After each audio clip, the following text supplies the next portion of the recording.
রাধে রাধে, হরে কৃষ্ণ সবাইকে। কাল ছিল বৃহস্পতিবার, সেই জন্য কাল রাধা, কৃষ্ণ, মা লক্ষ্মী আর গোপু সবাইকেই সেম ড্রেস পরিয়েছিলাম।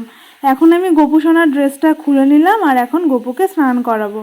তাই প্রথমে গোপুকে স্নান করিয়ে নিলাম। আর কদিন ধরে এখানে বেশ বৃষ্টি শুরু হয়েছে, যেই কারণে আমি গোপুকে অল্পই স্নান করালাম। বৃষ্টির কারণে তো পুরো ঠান্ডা ঠান্ডা ওয়েদার, তাই গোপুকে স্নান করিয়ে সুন্দর একটা কটনের জামা পরিয়ে দিলাম। জামা পরানোর পরেই আতরের কৌটাটা খুলে ঠিক করছিলাম যে আজ গোপুকে কোন আতরটা মাখাবো। সবশেষে ঠিক করলাম আজ এই চামেলি ফ্লেভারের আতরটাই মাখাবো। আতর মাখিয়ে দেওয়ার পরে গোপুর হাতে বাসি দিয়ে দিয়েছি আর সাথে দিয়ে দিয়েছি গোপু সোনার ঝুনঝুনি।